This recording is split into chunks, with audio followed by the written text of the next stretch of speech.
Good afternoon, everyone. Live from Silicon Valley, California. This is Bhakti Community. My name is JM, and I welcome you all to a program today, Bhakti On, where we'll discuss the topic from thought to fall, the Bhagavad Gita and the science of habit loops. Vaish has been reaching out to several academicians at universities, and this is one of the conversation which transpired. So I'm really excited and looking forward actually today's talks, how to get out of the habit loops.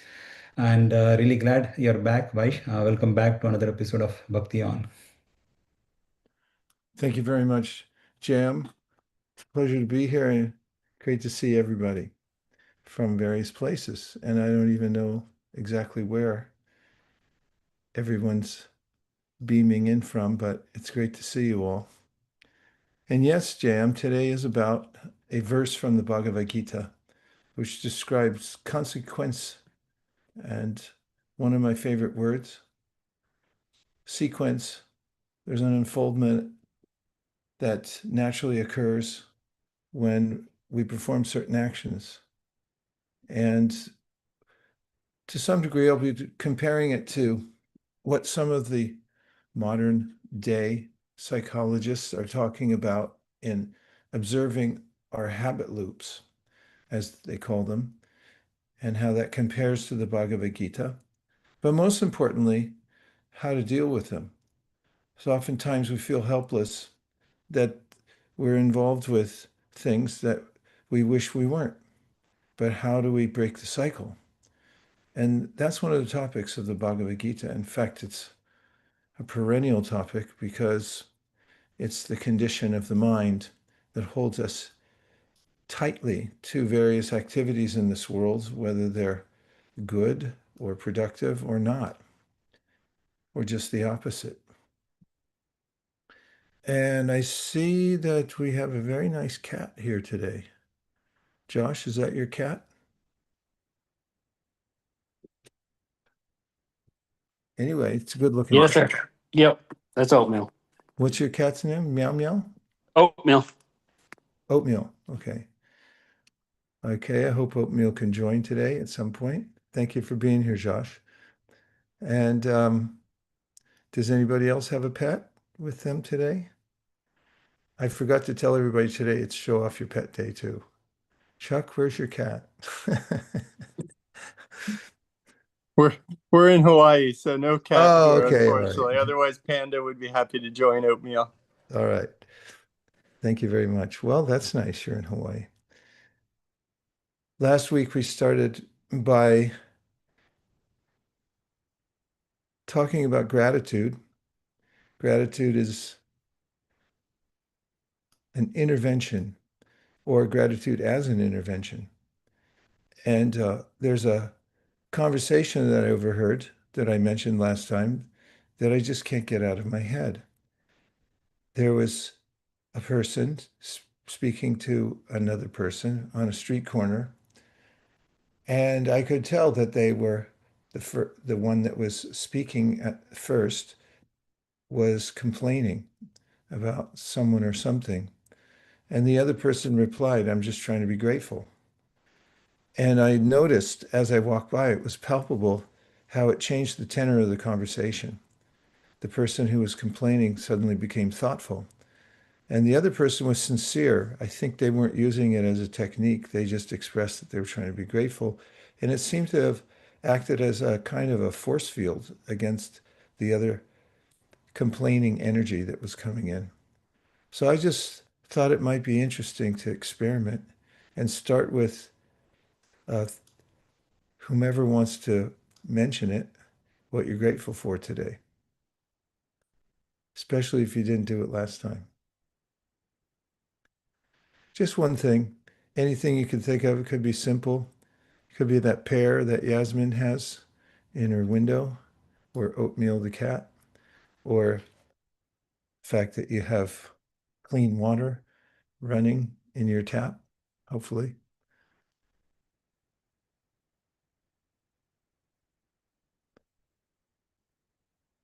What are you grateful for community for?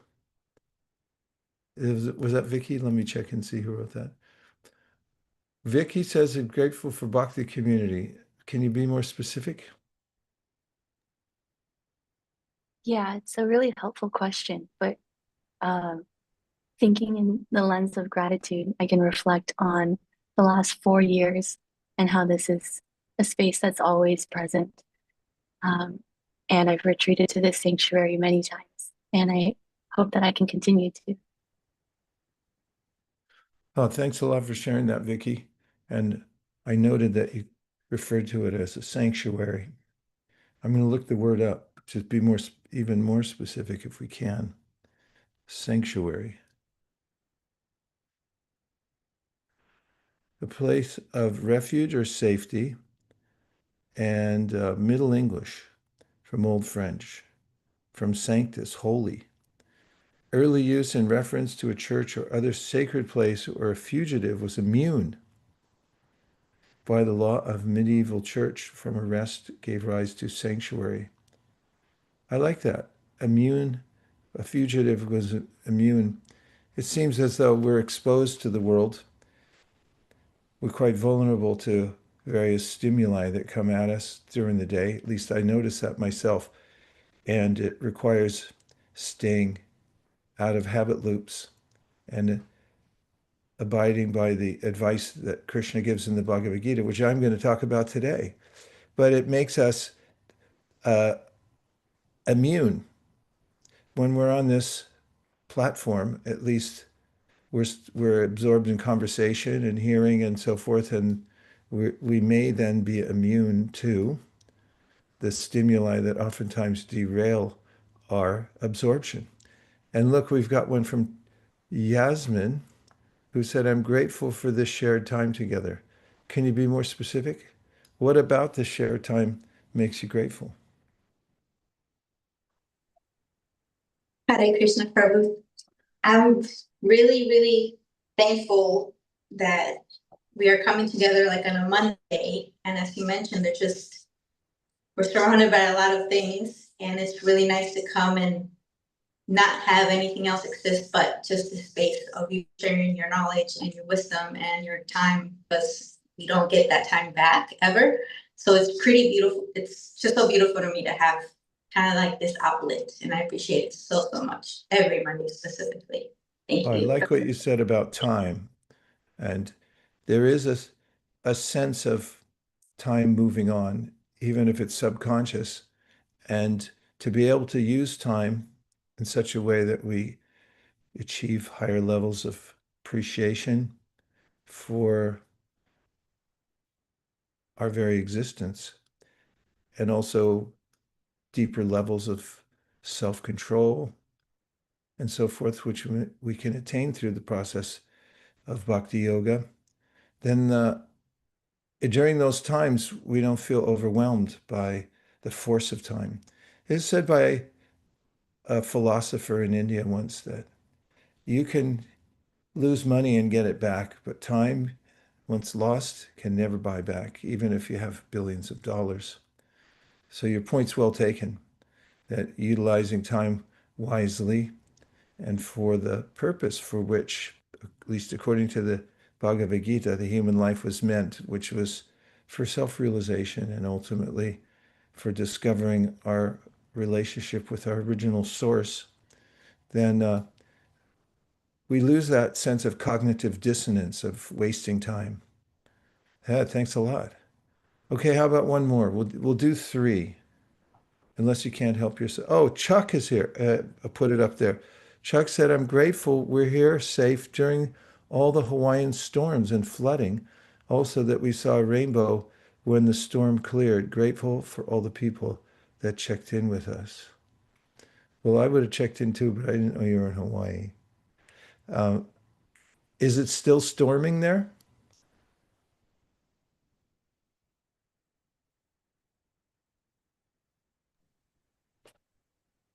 Yeah, Hare Krishna, Vaisheshika Prabhu. Yeah, it is still storming. But I think that reminds us it's not always sunny days. And that's why when you have some joy or moments like this and communities like this, that reminds you how precious it is. So that's what we are grateful for. Nice. I'm glad to see you safe and cozy. And Chuck, what were you going to say? Oh, I was just going to say we're very grateful that Nirukula Mataji checked in on us. Oh, okay. That's why she's the better half. Okay, fantastic. No, I like that you saw a rainbow too, and somebody even put a rainbow up in response. It's amazing we can do that these days. I think Steve Jobs was the first one. He went to Reed College, and you know what he studied there? Calligraphy, because he wasn't interested in practically anything else. And that led to the first personal computer that had fonts. Fonts came from the first Apple. And now look what we've got, emojis. One thing leads to another. Can be grateful for that too. But whenever I see a rainbow, I feel a sense of rapture. Just reminds me that there's a spectrum of light that's always there, but we need some instrument to see the variety within it. There's a similar statement in the great book Srimad Bhagavatam about bhakti and about the truth of the world, and that is that it's one thing, Brahman. It all comes from the same source, which is Brahman or spirit. But there's variety within the oneness. And it's similar when I see a rainbow to think that the sky is one, but at certain times, because of the way that light is refracted, we can see the variety within it. Bhakti is a kind of window into seeing the unlimited variety within the world. And I think also gratitude is a way in which we come out of the sense that the world is gray, that it's all just boring, and come to appreciate every little detail. In fact, there's a name for the Supreme, Krishna, which is Vaisheshika, because it comes from the root word Vishesha, which means specific, and that is that everything within our universe and beyond is unique. There's not one particle that's the same as another. There's not one instant that's the same as another. It's all unique and amazing at every moment. I believe, and I hope correctly, that Einstein mentioned something along these lines, that you could see the world as common, or you can see everything in it as a miracle. It's a miraculous world. Well, you got a lot of likes from your thing, Chuck. You can be grateful for that too. And Tatagat said, I'm extremely grateful for so many wonderful devotees. Association during morning program at SD, means San Diego, today, especially the delicious prasadam. Oh, you're living the life down there, huh? You get prasadam, you have nice association. Well, this is what is ashram life means. There are congregations, there's places where people are intensely practicing bhakti yoga. They congregate together. Some, as monks, live there permanently. They get up early and they amazingly celebrate at 4:30 a.m. in the morning, and they also do very powerful meditation before the sun comes up. And it's all crowned by a group breakfast where everybody gets really nice food stuff. That's what prasadam is. It's food that's been offered to Krishna. Okay, Lavanya says, so grateful we get to hear Krishna's teachings every Monday. I better get to that. Brian said, I'm grateful for the calm tone in your voice on this topic. Okay, I'll try not to get excited and change the tone. And Sanskruti said, I'm grateful about contemplating on experiences that I'm reading about in the Journey Home by His Holiness Radhanath Swami Maharaj, and how he is going through so many challenges, and he still manages to say that all of this is happening for something beautiful, which makes me reflect that how in adversity we lose hope and think there's no hope and get so negative, but we fail to see that this is maybe a road to something more beautiful. That is one of the most beautiful points I've heard in a long time. Thank you very much for mentioning that. In fact, it's one of the statements in the beautiful book Srimad Bhagavatam, which says that those who have come to see all events, whether supposedly good or bad, whether they seem to be reversals at the time, they're all meant to teach us something. And a person who can train themselves to take the lesson from everything that happens is eligible for the highest states of consciousness. And look, we even got one from Patita Pavana. He's there in Texas, I believe. And who do you have there with you, Patita Pavana? This is Ethan. How are you? Hey, Ethan, where are you from? I'm from Philadelphia originally. I'm here for a week. Oh, my dad's from Philadelphia, Germantown originally.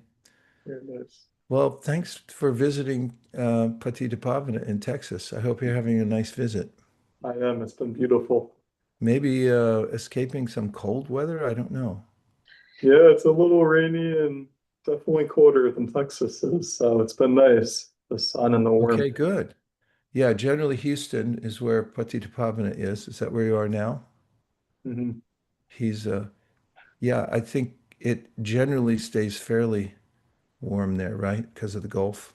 Mhm. That's good. Dallas is not the same. It can become freezing. Okay, so let's see what you said. I'm grateful for having good friends in spiritual community whom I could turn to with questions and with personal concerns and get answers and directions. I concur.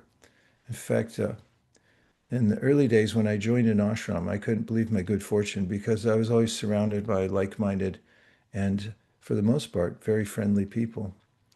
And the second part, in turn, questions, personal concerns. You know, there's a famous book about bhakti. It's called The Nectar of Instruction. It was written over 500 years ago by the consummate teacher of bhakti named Rupa Goswami. And in his book, he writes about favorable elements for cultivating bhakti and unfavorable elements that tends to degrade our practice of bhakti. And besides that, he also begins by saying that relationships with others who are practicing spiritual life, I don't like that phrase, I'm going to change it. For the others who are practitioners, I'll just say. I don't know if you can just practice spiritual life. Doesn't sounds a little clunky. He says having friendships with others who are also on a spiritual path. He talks about have breaking bread together,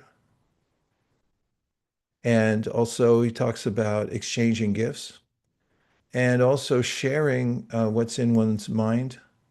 It's called Guyam Akyati Prichiti, inquiring about another's spiritual practices and sharing one's experience with another. These are six what he calls loving exchanges that enliven us. That's kind of what we're doing now to a degree, isn't it?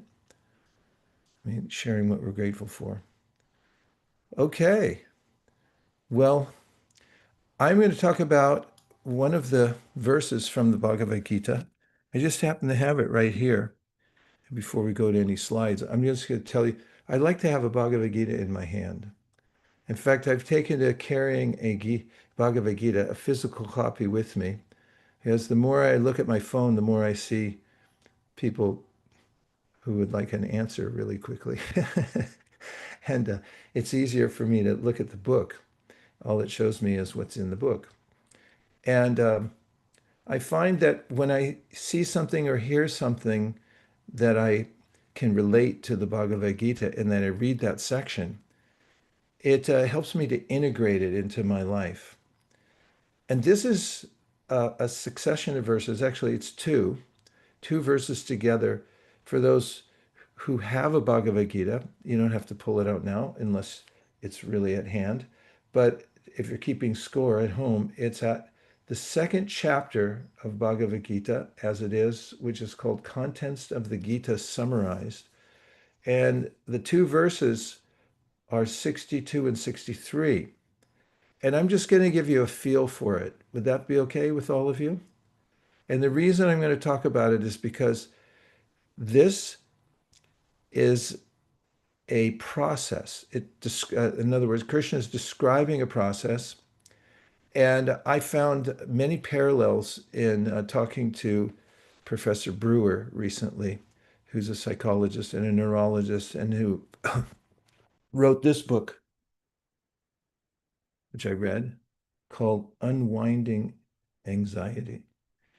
And we also had a discussion with him recently, fruitful discussion, I must say, in which we talked about this verse and how it relates so closely to much of the research he's done into habit loops and how to overcome habits or addictions.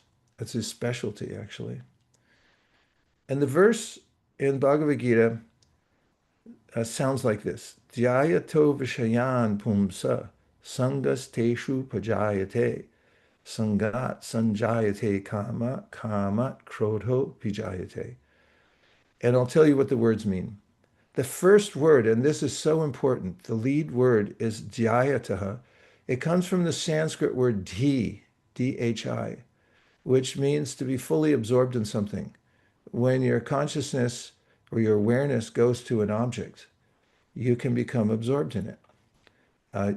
And dhyayataha means, well, you're in the process of contemplating something. Like you could be looking at a rainbow and your awareness goes there, and then you enter deeply within it. You start to you look at it intensely. And then the next word is vishayan, which means the objects that you're looking at. Because every one of our senses has an object in this world. Like ear, there's sound; tongue, there's taste. Interestingly enough, as described in the Srimad Bhagavatam, there's a way in which when we come out of the womb, our senses are naturally embedded in the objects of the world. When we come out of the womb of our mother, our senses become externalized, and they connect naturally to the sense objects that they were made for. And practically speaking, they're inseparable. That's why it's quite natural to gravitate towards various sense objects through our knowledge gathering senses. So Vishayan means those objects that we become absorbed in, that we think about, that we look at. And Pumsa means a person. So it's talking about any person. And then it says Sangas te shupajayate. Sangha means attachment. So looking at it more closely, sa anga. That means, anga means a limb. Like this arm. I don't have my self view on, so I hope you can see my arm. Yeah, it's an anga of my body. It's a part of me. And my fingers are little ungis of my hand. And so they're all attached. They're all part of this body. And so sangha means association. Very literally, it means something that becomes part of you, like a limb, practically. Then teshu upajayate. That means that when you're contemplating an object, it starts to become part of you. You take it on as yours. Have you ever been to a hat store? Anybody here ever worn a hat? Am I the only one ever went into a hat store? There used to be a hat store up in Northern California that my parents take me. I would try on a few hats. And I remember one time the person who was overseeing the store, I put on a hat and she said to me, "That's really you." Have you ever heard that phrase? That's really you? I'm sure other salespeople use that too. Here, just sit in this Volkswagen, Bob, and just check it out. And you sit in there like, that's really you, especially the color. That really suits you. So in a sense, dhyato vishayan pumsam sangas te shupajayate. There's a development from that contemplation in the object that it becomes part of you. It becomes an anga, a part of you. And sangat, from that attachment, it's the same word sangha, but it's just declined differently. And sanjayate, there's a development. So this is what's beautiful about these verses we're going to be talking about, or we are right now, by the way, is that it's a process. It unfolds quite naturally. And if you're aware of it, which is what Judson Brewer, the one who wrote this book about unwinding anxiety, talks about, he's analyzed psychologically the way we get involved in habit loops. And we get attached to something and we're not even aware we are. We just get swept up in it and carried away. That's what Krishna's describing here. Kama is the next word, which means desire.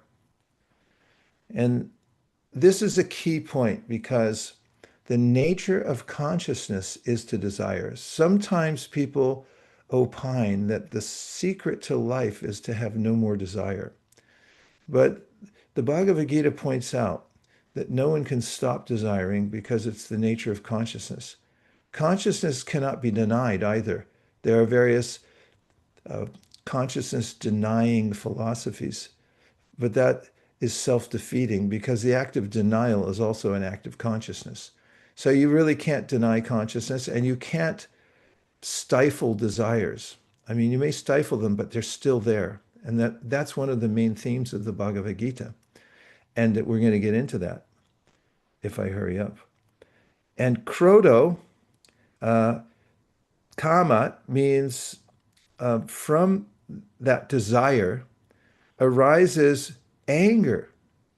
And then abhijayate means that something is born, it manifests. So in this first verse, it says, when you contemplate one of the objects in this world, and it's a very specific kind of contemplation, which I'm going to look up the word contemplation for free. You don't have to pay any extra for this service I'm rendering. Okay, it's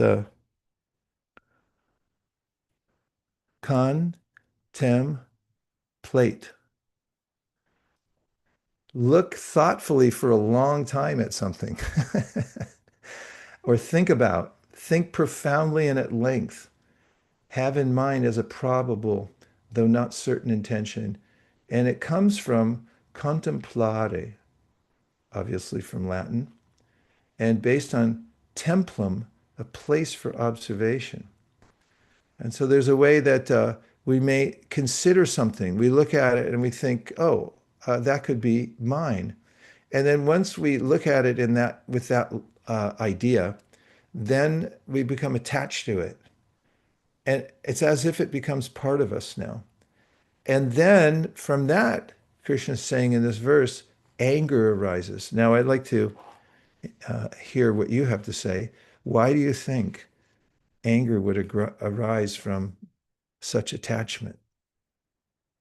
Krodha, anger. What do you think?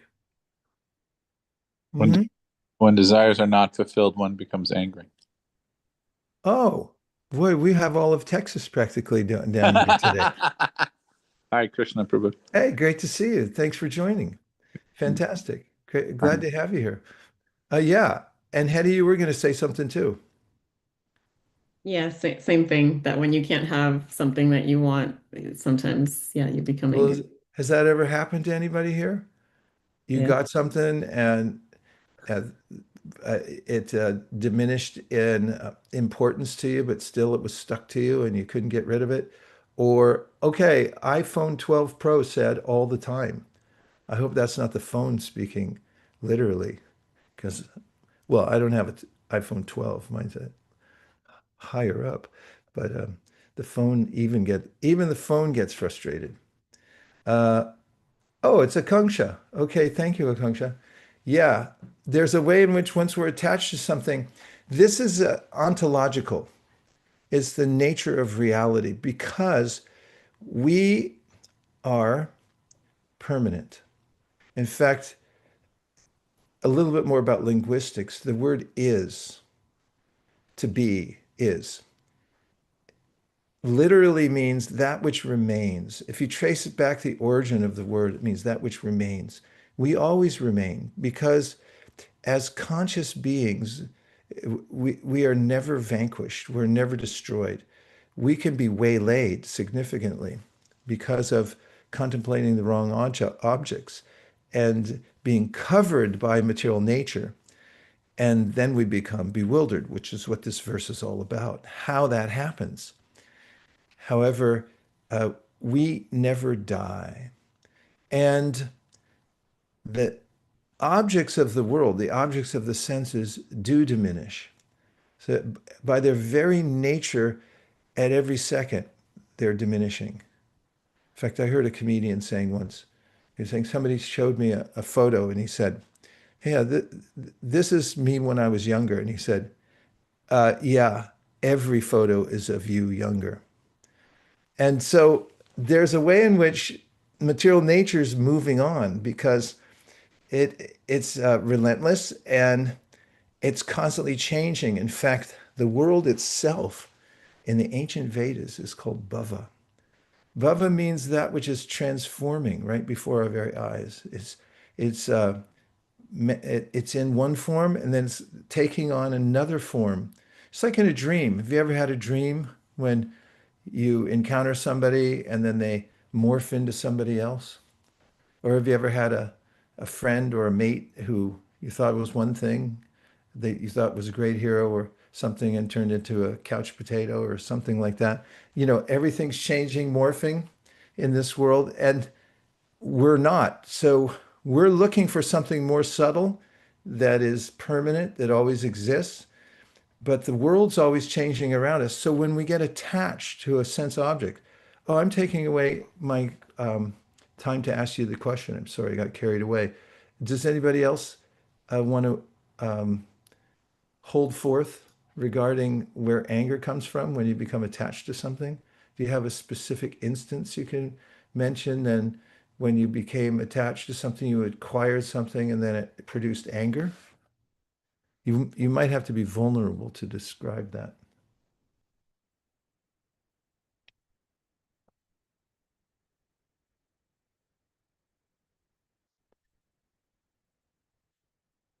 Think about it. And in any Hare case, Krishna Prabhu. yes. Hi. One thing I thought of like when it comes to relationships, I guess. So Uh-huh. like what like for example, uh like I had a boyfriend, so he's my ex now. And I would try to get him or try to encourage him, hey, get a job and do this and that. And basically like that would make me angry and that would make me not want to be with him. I don't know, would that tie into the question? Oh, absolutely. In fact, um, we have it from Akanksha here to also saying kids and husband, probably because of the attachment I have towards them. I mean, one of the most aggravating and rewarding experiences we have are relationships in this world.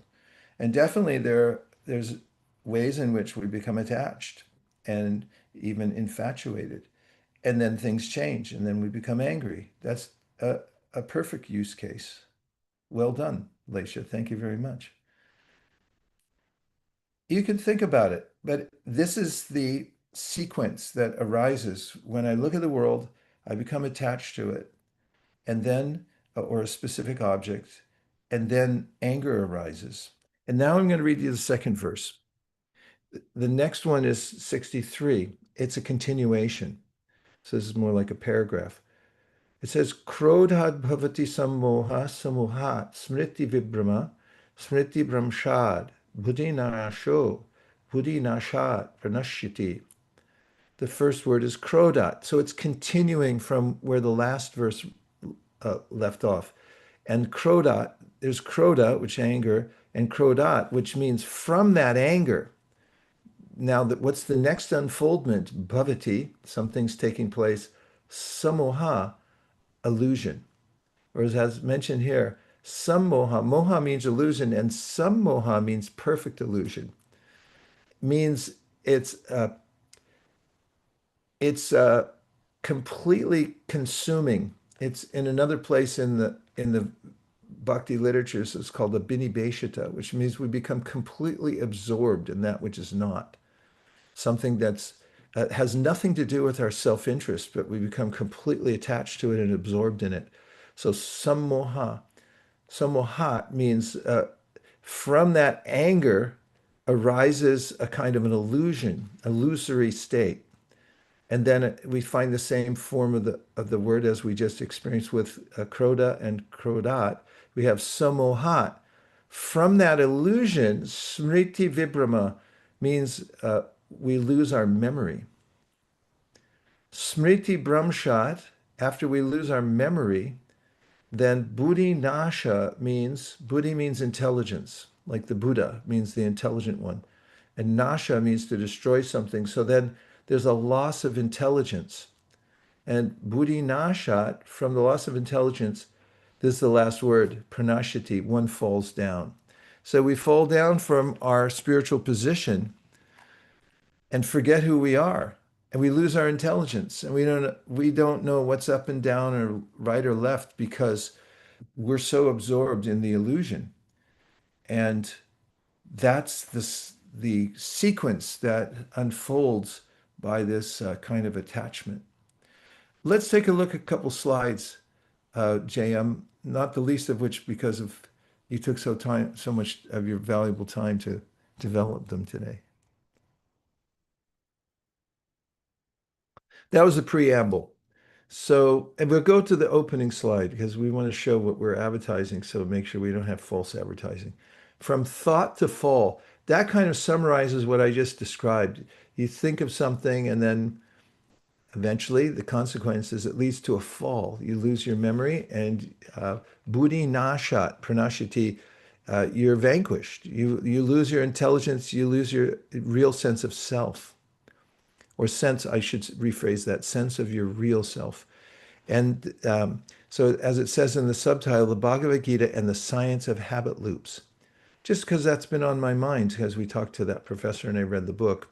Okay, now the next slide gives us you can see the words that I was reciting to you a few minutes ago. Jayato, that's the word that means to contemplate.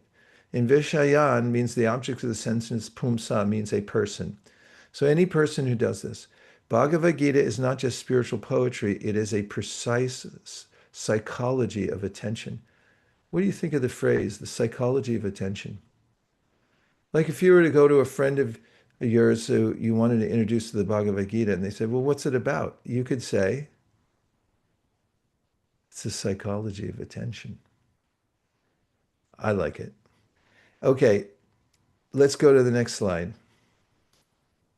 So Judson Brewer, Dr. Judson Brewer describes in his book the mechanism of this cycle, and Krishna describes the consequence in more detail. So Judson Brewer's habit loop, the way he describes it is there's a trigger, there's behavior that comes from that, the reward, and a reward means when we have some stimulation to our mind, then it's a kind of a peak experience and it stays in our mind. This is called a samskar in Sanskrit. It's parallel to what the ancient Vedic literatures talk about how you have an experience in this world and then it's recorded in your mind and then you keep remembering that. The only problem is there's the law of diminishing returns. You never get the same reward that you got the first time for a kind of interaction with the senses, but you still remember it. So you're remembering the reward you first got, but it's not like you can get it back again. And then you repeat it. So he describes how this happens when there's a trigger, we come in contact with a sense object, there's certain behavior that is indicative of attachment, and then we get some kind of reward, and we keep doing it over and over and over again. So then below you see what I just described as Krishna's description of the unfoldment of this process. You start thinking, you become attached, you develop craving. I'm reading along the bottom there if you can still see it. Frustration and anger arise, and then there's confusion. Then there's forgetfulness of your real purpose in life. Vuninasha, your intelligence gone, and that leads to your downfall. And you become downtrodden. Next slide. They remember Romeo and Juliet? Quintessential process. Romeo sees Juliet, contemplation, he fixates, attachment, he risks everything, desire, family conflict, anger, poor decisions, delusion, death, pranashati, finished. What we call romance, the Gita calls a loop of entanglement. That is romance with anything in this world that's always changing. That's why the object of bhakti is our original spiritual source, Krishna, who never changes. He's eternal. But anyone, anything we become attached to for the wrong reasons, we experience the same sort of downward spiral, according to the process mentioned in the Bhagavad Gita. Let's try another one. Remedies from Dr. Brewer and the Gita. So Dr. Brewer talks about the main remedy for getting out of habit loops, although there's quite a bit more nuance and description in his teachings, is awareness. I found that to be very helpful. He finally defines that as awareness in all the different stages. So first thing is you have to notice your cravings, because oftentimes, tell me if you've ever experienced this, you crave something and you don't really think of it. You're not even aware of it. You just do it. Have you ever had that happen? I mean, I don't eat ice cream anymore because I'm on a very strict diet at my age. I think it's a good idea. But I think that I was the champion ice cream eater, maybe on the planet at some point, and I could devour a half gallon. All I'd, all I'd notice at the end was there was an empty half gallon and a spoon. Where the ice cream went, I could only imagine. And, if it was a craving, take it. But I didn't notice. I just ate it. So think about how cravings come. Oftentimes, for instance, or I should say, the most addictive substance on the planet is nicotine, according to Dr. Brewer. He says, and he studies addictions. He said it's more addictive than heroin. And he talks about how people don't even notice the craving because they're always fulfilling it. They're taking it in all the time. You just light another cigarette. And then he talks in the next stage of awareness, he said, after noticing the craving, you should be curious. Become curious about it. It's a benign sense of investigation, or a benign way to investigate something, to look at it curiously. It's like, what's causing this? And where's it coming from? And what is it really? Is it an impulse? Where's the impulse coming from? And so forth. And partly that's what Krishna's doing in the Bhagavad Gita. He's showing us the whole process and how it unfolds. Oh, look, here's Subhanga with a hand up. Please go ahead. Hello, Prabhuji. Sorry, I didn't mean to interrupt you. I just raised my hand for a question that I got. Somebody had to do it. I'm so sorry. I had a couple of questions, actually. Okay. So it so appears thought is the cause of all evil, because with thought starts everything. And with my experience, I've begun to realize that there is a state of living, or there is a way of living without thought,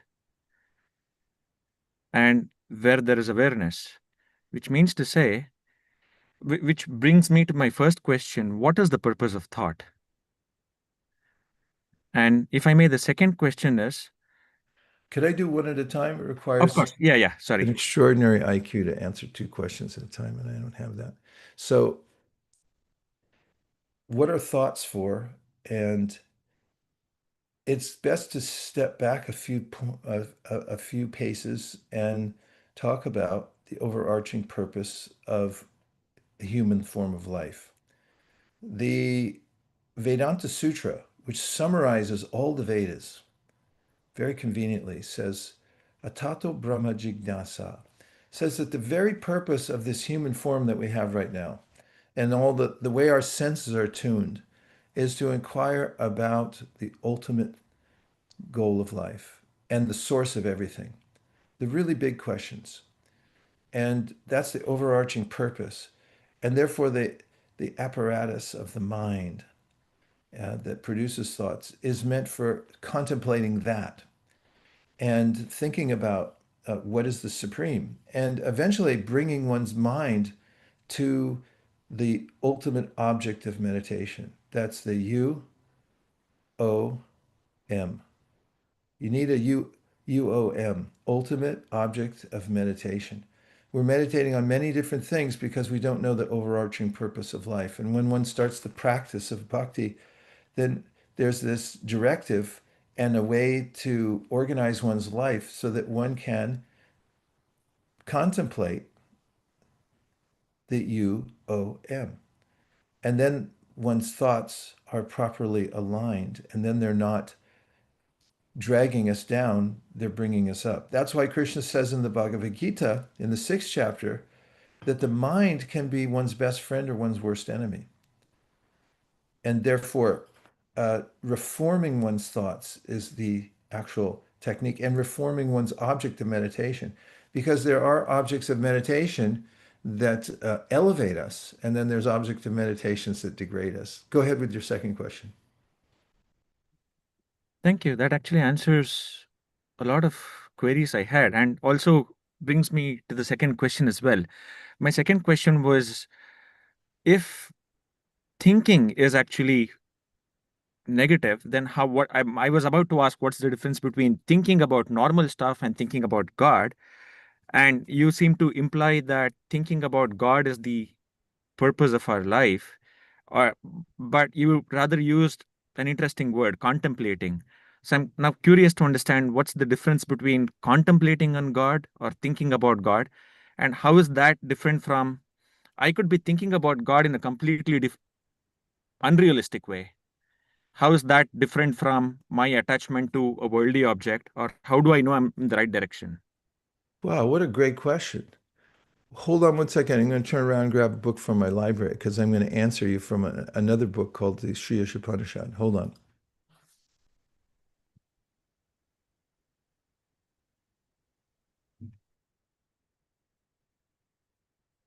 I turned my camera off because I didn't want to seem like I was turning my back to you all. This is one of my favorite verses. It simplifies life, and it gives a simple answer to your question. And I almost like it too much, as I think about it all the time. It kind of guides me. And I quote it all the time too, maybe too much. I hope nobody gets tired of it. This is from the Sri Upanishad. This book's many thousands of years old, comes from Sanskrit language. And this is mantra 13 out of this book. I'm going to read you the Sanskrit and I'm going to explain it. Anyad evahu sambhavad. Anyad ahur asambhavat.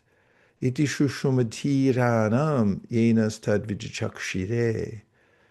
So anyat means different. Eva, certainly. Ahu, it is said. Sambhavat, by worshiping the Supreme, the cause of all causes. Anyat, different. Ahu, it is said. Asambhavat, by worshiping what is not supreme. Iti shushuma, this was heard. Dhiranam, from the undisturbed authorities. Yea, who, na, unto us. Tat, about that subject, the one you just asked about, Subhanga Prabhu. Vichakshire, it was perfectly explained by them. What this verse says is that there's one result that comes from contemplating the supreme cause of all causes, and a completely opposite result comes from meditating or contemplating on that which is not supreme. Problem solved. You can all thank me later. Right here in the Sri Upanishad. You know, it's just a very simple switch, and that's what bhakti is. We do think, we do contemplate. We're not going to stop that. There is no point at which you can stop contemplating something. You may do it for a while, but your mind will come back to it because you're conscious and you want ananda. We don't want nothing, we want bliss. And bliss comes through variety and especially relationship. So the Supreme has everything we want, and the material nature looks like it has everything we want because it's a reflection of the Supreme. So don't worry if you've been faked out because it's perfectly reasonable to get faked out by the material energy and think, oh, this is really good. And then later on, you become frustrated, angry, and then you lose your intelligence and you fall down.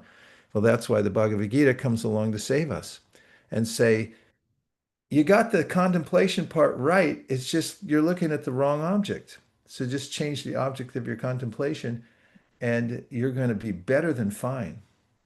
Om Tat Sat. That means the end of my answer. I have to do a few more slides. Oh, Hetty's here. Go ahead, Hetty. Thank you. I was just gonna say, isn't there also like different energies based on what you're thinking of, right? And some things are like lower or not, I don't know if lower is the right word, but heavier Lower. energies than others are more elevated energies. Oh, And yeah. like thinking about God is obviously the highest. And so Absolutely. And I love the way you put that. It's very helpful. Tattva. Tattva, sometimes translated as truth. What it means literally, tut is a demonstrative pronoun. It means it's the same word in English, that and tut. It means you're pointing to something that you can categorize. And tattva means thatness. So there's a way in which there are energies that are gradational. I just made up a new word. And there's a hierarchy of energies, just as you described. And you'll find this in many places, but one of the prominent places is in the Bhagavad Gita, the 7th chapter. And Krishna gives a catalog of the lower energies. That's earth, water, fire, air, ether, mind, intelligence, and false ego. So I said these 8 are lower energies, just like you said. And then he says, Aparayam itastvanyam prakritim vidime param jiva bhutam mahabahoya yedam darite jiga. Besides these, above these, is the higher energy, which is, drum roll, consciousness. It's categorically, its thatness is completely different from those lower energies he just mentioned. It has completely different characteristics than matter. In fact, it can't see, but we can see it. Because we're conscious, we can become aware of it, but matter can't become aware of us. So we're higher than that. Then, of course, there's a gradation in conscious beings. And besides those plurality of conscious beings, of which there are innumerable conscious beings, Subhanga is a conscious being, Chak's a conscious being, Victi's conscious, Patita Pavana, JM's definitely a conscious being, look at him. And besides all the individual conscious beings, there is a supremely conscious being. And this is really the crux of the matter. And when we move our attention away from the lower energies, hey, look at when there's a fire and people are rushing in to save something, what do they grab first? There's 3 words. they're pets. Anything that's living. That's actually 4 words because of contraction, but anything that's alive, they grab that first. You know, somebody goes in, it goes into the burning house and comes out with, the money instead of the kid. They're probably never lived that one down. So, to say the least, you grab the plant or the pet, the plant, whatever's most conscious, you grab that one first. And those things that are inert, you may grab a picture because you've invested your consciousness in it. That's part of the point of this verse. It's like you become that painting because it means so much to you, even though it's a material object. But that's what we gravitate towards because it's a superior energy. JM and I did a whole show on that once. Right, JM? Yes, you did a show and I was part of it. Yes. I just Yeah. want to see if you can give a minute to introduce anybody who has come for the first time, if that's okay. Of course. Yeah, please, if you are here for the first time or you brought in a friend, please feel free to introduce yourself. We'd love to hear from you. Go ahead, Vicky. Hare Krishna, this is Money, and it's my first time joining and Patita Pavana Samini link. Money, are you from New York? No, I'm from Houston. From Houston. What's Yeah. with Houston all of a sudden exploding on the scene here? This is fantastic. Welcome, Money. I'm really glad to have you here. Thank you. Thank you for having me. Go ahead, Vicky. I wanted to introduce or welcome Megan because she's not new. She's been joining in person on Fridays. And she's been very consistent, and I'm so happy to see her here. It's so great to welcome you here. And I remember very distinctly that you asked such a deep question, and then a couple hours later you were dancing. And so it was just so beautiful to see your heart open. Great to have you here, Megan. You live in the Bay Area? Yes, hi. I'm living in Sunnyvale. Thank you. Nice Oh, seeing you. Sunnyvale. Fantastic. Yes. You're in the neighborhood. Yes. Yeah, good And to I see you really again. learn a lot from this Bhakti groups and you. Thank you. Thank you, Megan. Thanks. Welcome, Megan, to our program online. Really glad you are here. Anyone else here for the first time? Hello, my name is Aisha. I've actually been with the temple for 3 years, going on 4. It's just my first time zooming in, and I actually really love this little get together that we're all having. So thank you for having me. Don't tell me you're from Houston, right? I am. All right, something's going on here. All right, fantastic. Nice to have you here, Aisha, and sorry for calling you Laisha earlier. Apparently, I can't It's tell. all good. It's all good. Okay. Hare Krishna. I'm Sudevi from Houston as well. There Well, was a we link know on- Sudevi. Good to see you, Sudevi. Thanks for coming on. Great to have This you is here. wonderful. My first time here, so I'm excited to know it exists. Happy to be Fantastic. here. Thank you. Fantastic.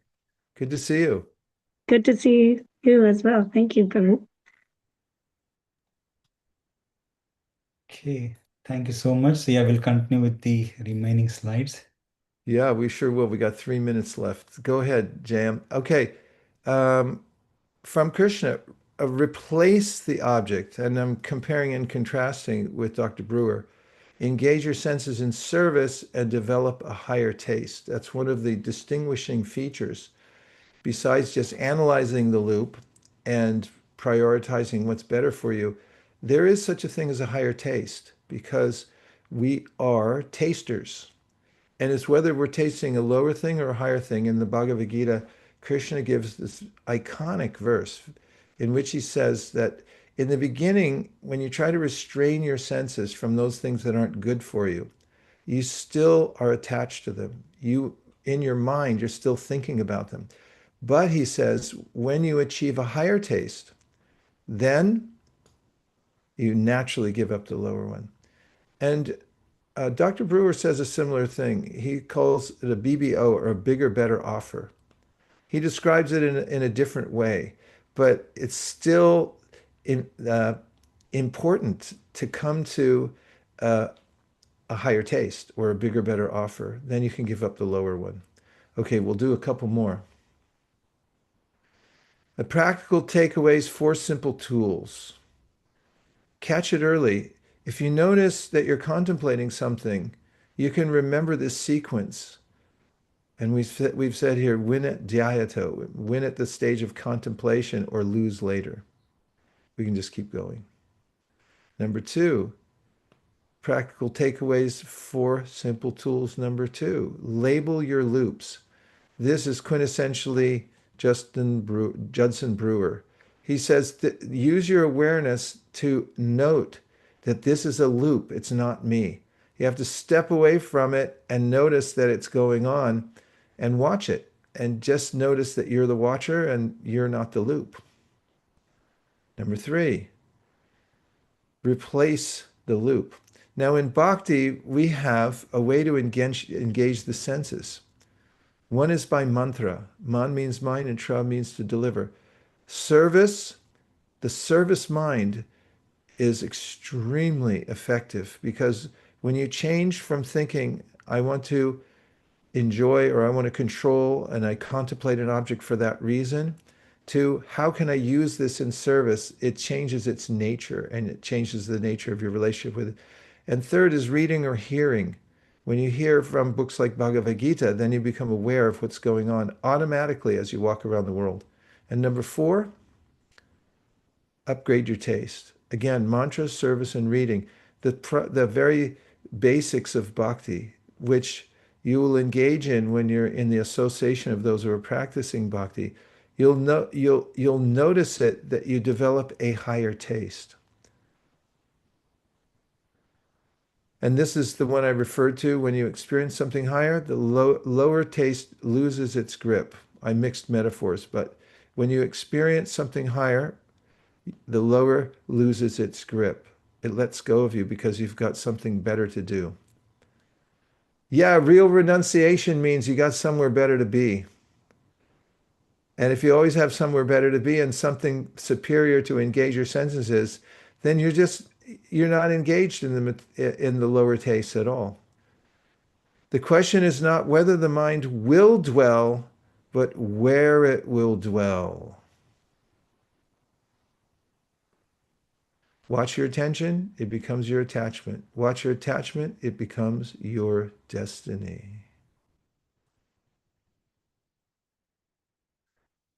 And that's it. Well, that went fast. Fantastic. Thanks, everybody. It was really fun. Really glad to have had this opportunity with all of you from various places around the world. And I'm just thinking of how we can depart in a sanguine way. And it occurred to me, there are yogis who live high in the Himalayas. They live in caves and they meditate. But when they come out, they collect tubers, fruits, roots. They bring them back to their caves. But oftentimes they see other yogis.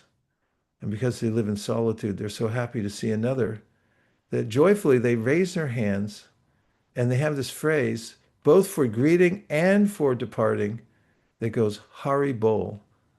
And it means keep the transcendental vibration going. So why don't we try it before we leave? I'm going to do it. Hari Bol.